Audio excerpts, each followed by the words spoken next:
जय हिंद बच्चों, मैं Surendra Singh, faculty of science and technology, the force defence academy के यूट्यूब चैनल पर आपका बहुत बहुत स्वागत करता हूं। बच्चों, इससे पहले जो हमने बायोलॉजी के कुछ लेक्चर्स रिकॉर्ड किए थे, जिसमें हम लोगों ने vitamin, skeletal system, nervous system, ये सारी की सारी चीज़ों को क्या किया था, कंप्लीट किया था। इसके बाद हम लोग विटामिन के बारे में पढ़ रहे थे, तो हम लोगों ने जो 4 विटामिन कंप्लीट किए थे, vitamin A, vitamin D, vitamin E और विटामिन के, जिनको बोला गया था वसा में घुलनशील विटामिन। ठीक है, उसके जस्ट बाद आपने किसके बारे में पढ़ा था, तो आप बोलोगे वाटर सॉल्युबल विटामिन, यानी कि विटामिन सी, विटामिन बी। ठीक है, इसके बाद आपका जो न्यूट्रिशन चैप्टर था वो धीरे धीरे क्या कर दिया था, अपन ने फिनिश कर दिया था, जिसमें आपने प्रोटीन भी पढ़ लिया था, फैट भी पढ़ लिया था, विटामिन भी पढ़ लिए थे और कार्बोहाइड्रेट भी पढ़ लिया था।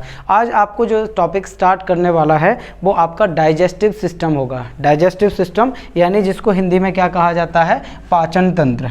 क्या बोला जाता है, पाचन तंत्र। आ जाओ, डाइजेस्टिव सिस्टम यानी कि पाचन तंत्र में अब कितनी चीज़ों को आपको पढ़ना है और पाचन तंत्र में आपके जो सहायक अंग होते हैं यानी जो सपोर्टिंग ऑर्गन होते हैं वो कितने होते हैं, इन सारी चीज़ों को आपको एक एक से विद डायग्राम के साथ पढ़ना है। ठीक है, डाइजेस्टिव सिस्टम होता है ना।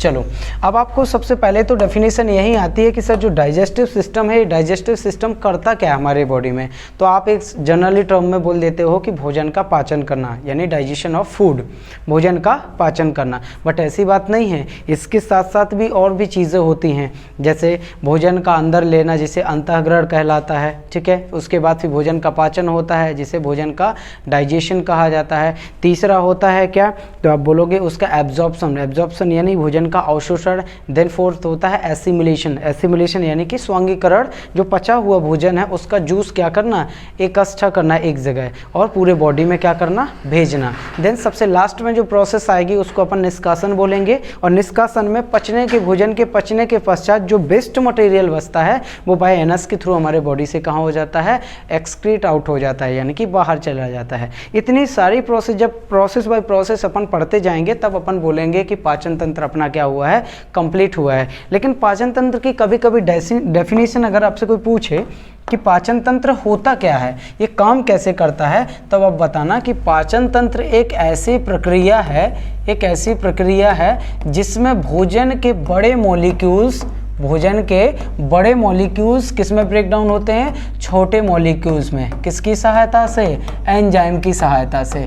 मतलब जितने भी भोजन का पाचन होगा उनके जो बड़े मॉलिक्यूल्स होंगे, बड़े कण होंगे, वो किस में ब्रेक डाउन होंगे, छोटे कणों में। उनको छोटे कणों में ब्रेक डाउन करने का काम कौन करेगा, एंजाइम करेगा। एंजाइम का जो एंजाइम्स होते हैं, ये एंजाइम कहाँ से आएंगे, तो वहाँ पर कोई ना कोई ऐसी ग्रंथियाँ होंगी, ग्लैंड्स होंगी, जो उस एंजाइम को क्या करेंगी, सीक्रेट करेंगे।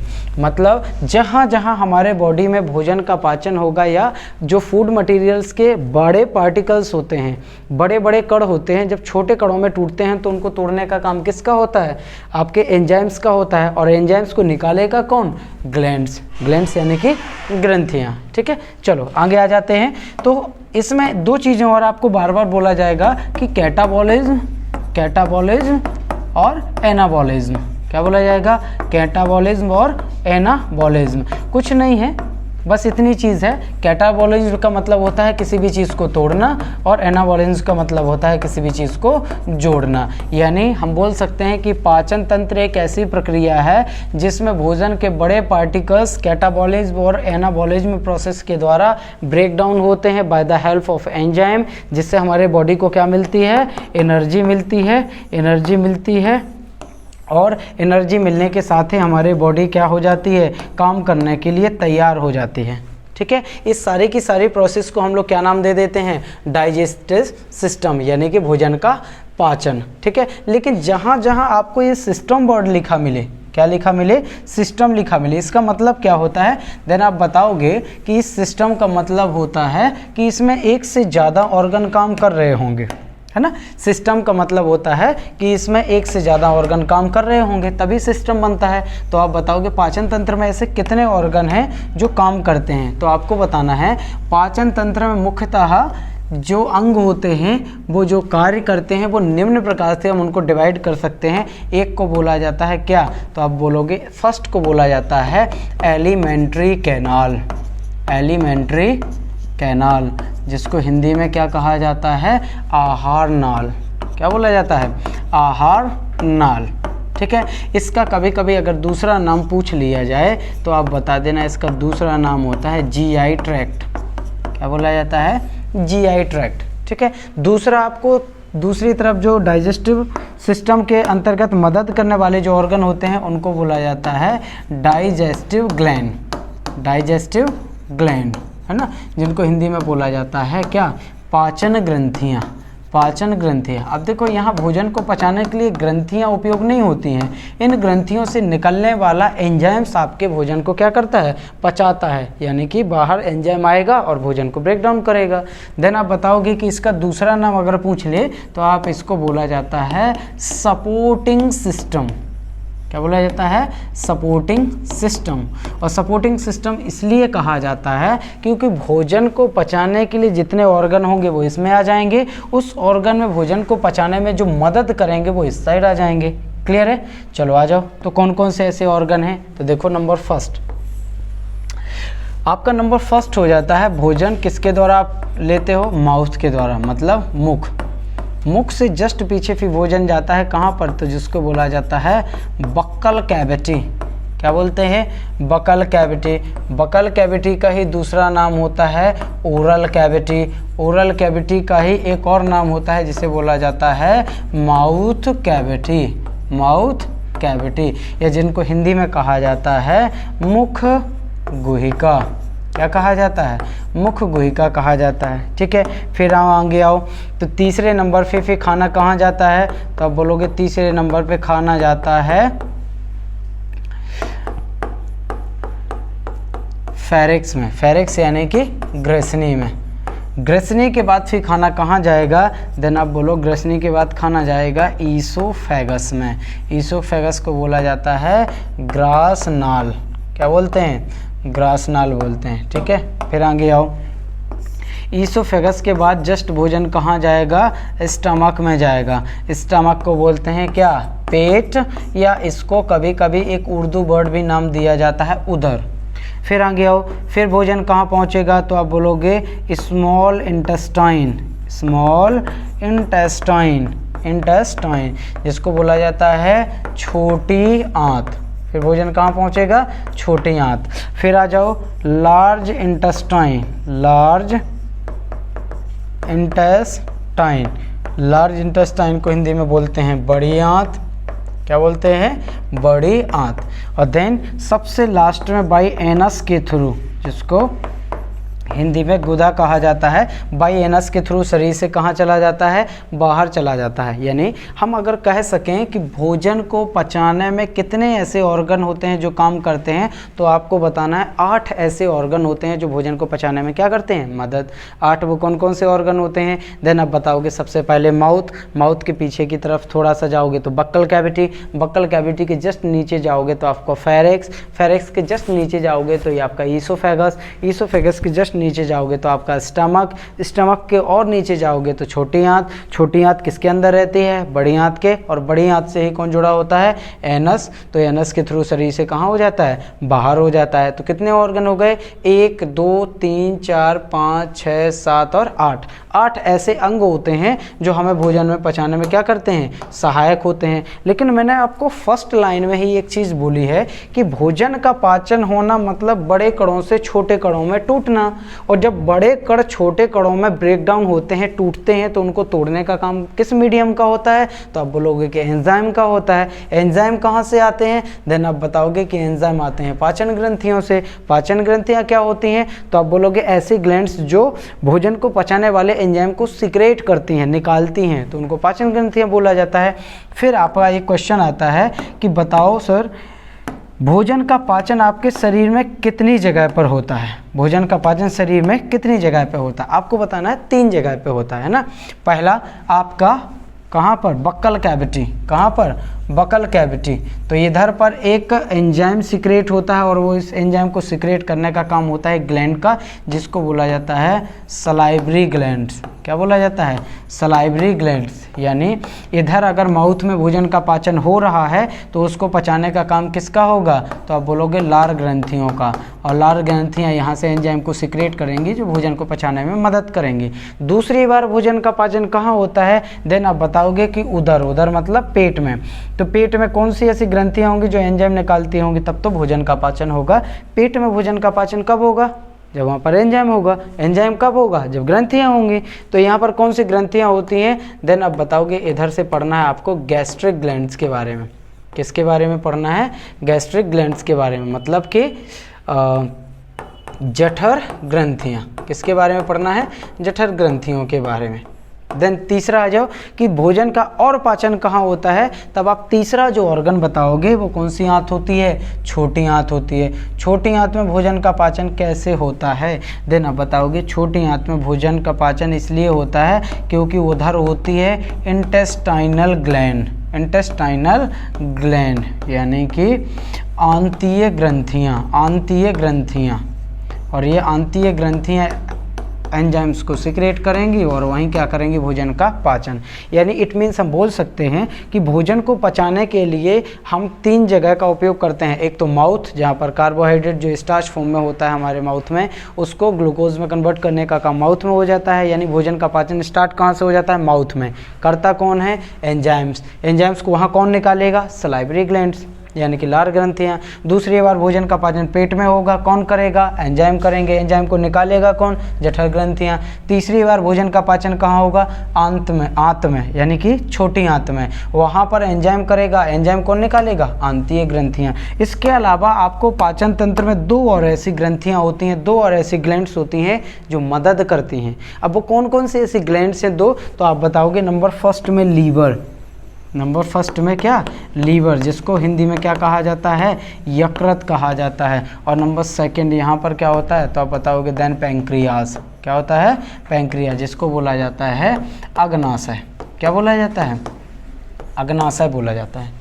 क्लियर हो गया आपका? यानी हम बोल सकते हैं कि हमारे भोजन को पचाने के लिए 8 अंगों की ज़रूरत होती है और 5 ग्रंथियों की ज़रूरत होती है। 8 अंग कौन कौन से? Then mouth, buccal cavity, pharynx, oesophagus, stomach, small intestine, large intestine, then anus. Hindi में बोलेंगे तो माउथ यानी मुख, मुखगुहिका, ग्रसनी, ग्रासनल, पेट या उदर, छोटी आंत, बड़ी आंत और गुदा। फिर आ जाओ, इसमें भोजन अगर पचाने में ये ऑर्गन मदद करते हैं तो कुछ ऐसी ग्लैंड्स हैं, कुछ ऐसी ग्रंथियां जो भोजन को पचाने में क्या करती हैं? मदद। कौन कौन सी है? देन नंबर फर्स्ट में सलाइवरी ग्लैंड्स, जिसको लार ग्रंथियां कहा जाता है। दूसरा आपको लीवर, जिसको यकृत कहा जाता है। तीसरा आपका पैंक्रियाज, जिसे अग्नाशय कहा जाता है। फोर्थ आपका गैस्ट्रिक ग्लैंड्स यानी जठर ग्रंथियाँ। और नंबर फिफ्थ आपका इंटेस्टाइनल ग्लैंड्स यानी कि आंतीय ग्रंथियाँ। ये 5 ऐसी ग्रंथियाँ होती हैं जो हमारे भोजन को पचाने में क्या करती हैं? मदद करती हैं। क्या करती हैं? मदद करती हैं। अब देखो डायग्राम के थ्रू अपन जानेंगे कि ये सारे के सारे ऑर्गन होते कहाँ पर हैं और ये कैसे अंग में काम करेंगे। ठीक है, नंबर फर्स्ट आ जाओ।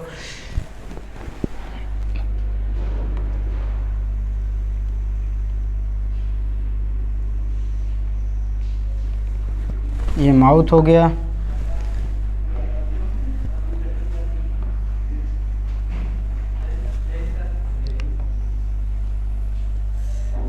ये क्या हो गया?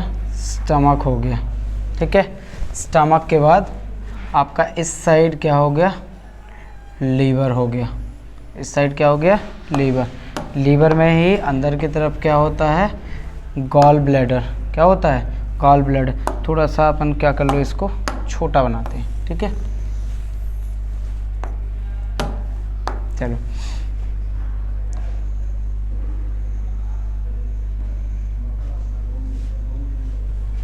हो गया माउथ। क्या हो गया? माउथ। ये आपका स्टमक। इधर पर क्या हो गया? लीवर। लीवर। लीवर में ही अंदर क्या होता है? गॉल ब्लैडर, जो उसी लीवर से जुड़ा हुआ होता है। देन आगे आओ, ये लाइन इधर इधर से कहाँ चली गई, गॉल ब्लैडर में, फिर इधर से एक और निकली इधर, है ना। नीचे की तरफ इधर क्या होता है, एक पत्ती नुमा संरचना होती है, एक पत्ती नुमा यानी like a leaf, like a leaf, जिसे हम लोग नाम देते हैं पैंक्रियाज। बहुत अच्छा फेमस क्वेश्चन है कि हमारे बॉडी में ऐसा कौन सा ऑर्गन है जो किसकी तरह दिखता है, लीफ की तरह दिखता है। देन आपको क्या बताना है, पैंक्रियाज बताना है, ठीक है। आ जाओ, ये आपकी कौन सी आंत हो जाती है, तो आप बताओगे ये हो गई आपकी बड़ी आंत। कौन सी आंत, बड़ी आंत, ठीक है।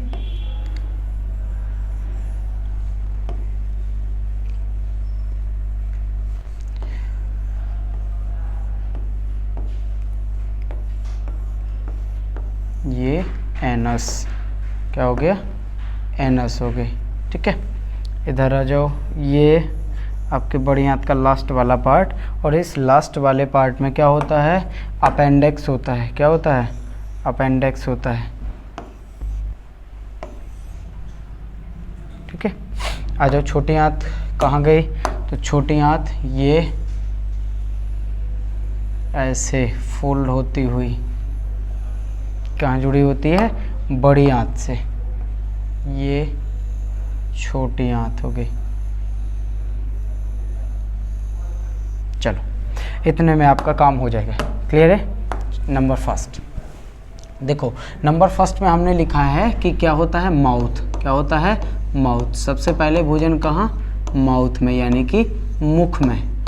देन सेकेंड टर्म में भोजन कहाँ जाएगा, तो आप बोलोगे कि ये वाला जो पोर्शन होता है अंदर की तरफ, इसे बोला जाता है बक्कल कैविटी। क्या कहा जाता है, बक्कल कैविटी। और बक्कल कैविटी को बोला जाता है क्या, मुख गुहिका, मुख गुहिका, ठीक है। आगे आओ, इसी मुख गुहिका के जस्ट नीचे की तरफ इधर, जहाँ पर आपका नाक, कान और मुंह के द्वारा हवा ली गई एक जिस जंक्शन पर जाती है, मिलती है, उसे बोला जाता है क्या, फेरिक्स। फेरिक्स यानी कि ग्रेसनी, ठीक है। देन आ जाओ, ये वाला आपका पार्ट, तो ये वाला हो गया आपका ईसोफेगस। क्या होता है, ईसोफेगस, यानी इसको बोला जाता है ग्रास नाल, ठीक है। फिर आ जाओ कि ग्रास नाल के बाद ये हो गया आपका स्टमक। क्या हो गया, स्टमक। स्टमक मतलब उदर या पेट, उदर या पेट, या कभी बुकों में देखा होगा ना अपना आमाशय लिखा होता है। क्या होता है, आमाशय। फिर आगे आ जाओ कि ये आपका कौन सी आंत हो गई, तो आप बोलोगे स्मॉल इंटेस्टाइन।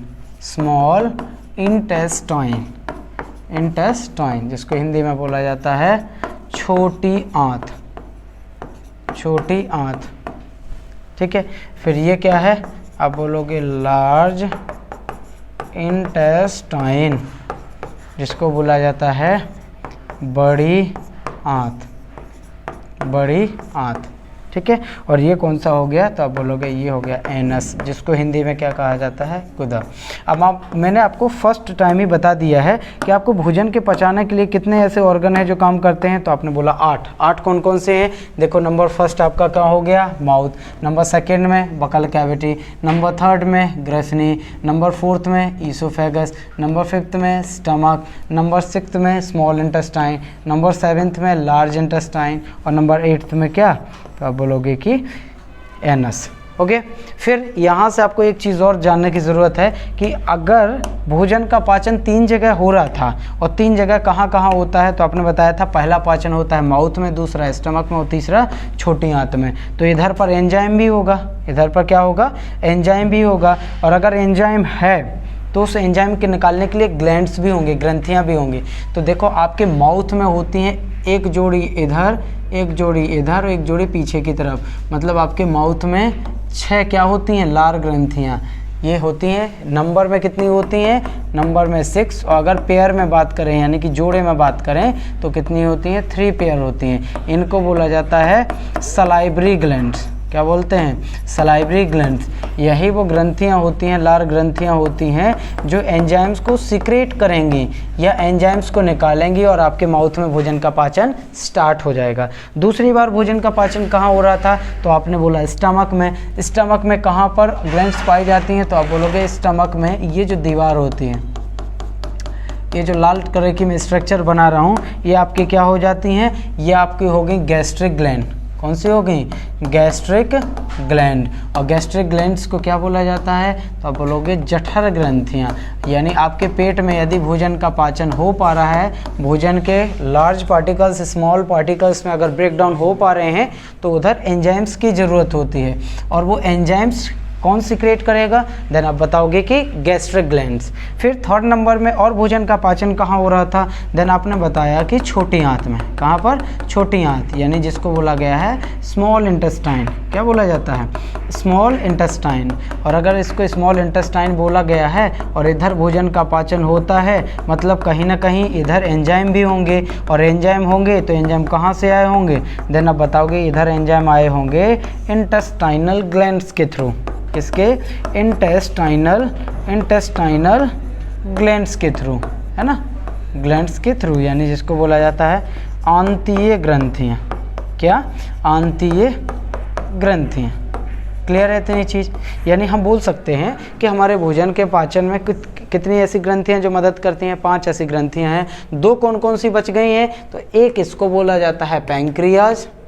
क्या बोलते हैं, पैंक्रियाज, जिसको बोलते हैं अग्नाशय। और ये आपकी हो गई लीवर। क्या हो गई, लीवर। लीवर यानी कि यकृत। अब देख लो, इससे पहले वाली स्लाइड में मैंने इतनी ही चीज़ें लिखी हैं। अंग कितने लिखे हैं, 8। कौन कौन से, mouth, buccal cavity, pharynx, oesophagus, stomach, small intestine, large intestine और एनस। तो यहाँ के सारे मैंने इस डायग्राम में नॉमिनेट किए हैं। नंबर फर्स्ट में देख लो मुख, फिर दूसरे में मुख गोयका, ड्रेसनी, ग्रासनाल, उदर, छोटी आंत, बड़ी आंत और गुदा के थ्रू शरीर से बाहर क्या हो जाता है, एक्सक्रीट आउट हो जाता है। फिर आ जाओ कि मैंने ऐसे कितनी ग्लैंड्स लिखी हैं जो भोजन को पचाने के लिए एंजाइम्स का सिक्रेशन करती हैं, तो 3। एक सलाइवरी ग्लैंड्स, एक गैस्ट्रिक ग्लैंड्स और एक इंटेस्टाइनल ग्लैंड। और 2 ऐसी ग्रंथियां हैं यकृत और अग्नाशय, जो किसकी तरह काम करती हैं, एज ए मिक्स ग्लैंड की तरह काम करती हैं, दोनों की दोनों। कैसे करेंगी ये अपन आगे जानेंगे। देखो इधर मैंने सारी की सारी वहीं लिखी हैं और डायग्राम में भी क्या किए हैं, शो किए हैं। देख लो कौन कौन सी, ये पैंक्रियाज हो गया, ये लीवर हो गया। इधर पर आपकी कितनी, जो 3 जोड़ी थी और नंबर में कितनी थी, 6। कौन सी, लार ग्रंथियाँ। और छोटी आंत में कौन थी, आंतरीय ग्रंथियाँ, जो किसका सिक्रेशन करती हैं, किसका, एंजाइम्स का। ठीक है, चलो इतनी चीज़ें तो हो गई कि ये डायग्राम के थ्रू आपका भोजन कहाँ कहाँ जा रहा है। लेकिन अगर आपसे यहाँ से क्वेश्चन पूछे कि बताओ जीआई ट्रैक्ट या एलिमेंट्री कैनाल की टोटल लेंथ कितनी होती है, तो देन आपको बताना है कि कई जगह आपको लिखा मिलेगा 32 फीट, कई बुकों में आपको 33 फीट भी लिखा मिलेगा, लेकिन आपको कितना लिखना है, तब बोलोगे 30+ फीट। कितना लिखना है, 30+ फीट, यानी कि 30 से ज़्यादा। ये तो हो गया फीट में। देन अगर 9 मीटर की बात करें कि मीटर में बताइए, तब आपको बोलना है कितनी होती है, 9 मीटर होती है। कितना होता है, 9 मीटर का होता है। यानी हम बोल सकते हैं कि पहले माउथ से कहाँ जाएगा खाना, बकल कैविटी, बकल कैविटी से फेरिक्स, फेरिक्स से ईसोफेगस, ईसोफेगस से स्टमक, स्टमक से स्मॉल इंटेस्टाइन, स्मॉल इंटेस्टाइन से लार्ज इंटेस्टाइन और देन फाइनली एनस के थ्रू शरीर से बाहर। अगर आपसे आहार नाल की लंबाई पूछे, इट मीन्स वो माउथ से लेकर एनस तक की दूरी की लंबाई पूछ रहा है, जो कितने मीटर होती है, 9 मीटर होती है। ठीक है, कितने मीटर होती है, 9 मीटर होती है। ठीक है, अब आ जाओ आगे एक एक पार्ट्स के बारे में कि इसमें पाचन तंत्र कंप्लीट कब होगा, तो आप बोलोगे जब इसमें 5 प्रोसेस कंप्लीट होंगे। पहली प्रोसेस को क्या बोलेंगे, तो आप बोलोगे अंतःग्रहण। क्या बोलते हैं, अंतःग्रहण। जो पहली प्रोसेस होती है वो अंतःग्रहण की होती है, कहाँ पर, बक्कल कैविटी में। कहाँ पर, बक्कल कैविटी में। दूसरा होता है डाइजेशन, यानी भोजन का पाचन। पाचन कहाँ हो रहा है, 3 जगह, माउथ, स्टमक, इंटेस्टाइन, यानी कि मुख में एक जगह, मुख में, दूसरी जगह है आपके स्टमक में और तीसरी कहाँ, छोटी आंत में, है ना। कहाँ पर, छोटी आंत में। फिर जो तीसरी प्रोसेस होती है जिसको बोला जाता है क्या, एब्जॉर्प्शन। एब्जॉर्प्शन मतलब अवशोषण। तो अवशोषण कितनी जगह हो रहा है, देन आप बताओगे कि अवशोषण हो रहा है 3 जगह है। जहाँ जहाँ भोजन का पाचन होगा वहीं वहीं चीज़ों का क्या होगा, अवशोषण होगा, एब्जॉर्प्शन होगा। कैसे होगा, जहाँ पर माउथ में अगर आपने कार्बोहाइड्रेट को ब्रेक डाउन किया ग्लूकोज में, तो वहाँ से कुछ ना कुछ मटेरियल्स जो आपको मिला होगा भोजन को पचने के पश्चात, वो एब्जॉर्ब भी तो हुआ होगा आपके बॉडी में। फिर अगर पेट की मैं बात करूँ तो आपके पेट में अगर भोजन का डाइजेशन हुआ होगा तो यहाँ पर भी क्या हुआ होगा, कोई ना कोई रस निकला होगा, और वो रस कहाँ एब्जॉर्ब हुआ होगा, आपके बॉडी में। देन थर्ड नंबर, अगर आप छोटी आंत की भी बात कर रहे हैं तो छोटी आंत में भी भोजन का जब डाइजेशन होता है तो वहाँ से भी क्या निकलता है, रस निकलता है, वो हमारे बॉडी में क्या होता है, एब्जॉर्ब। नंबर 4th प्रोसेस होती है एसिमिलेशन, यानी कि स्वांगीकरण।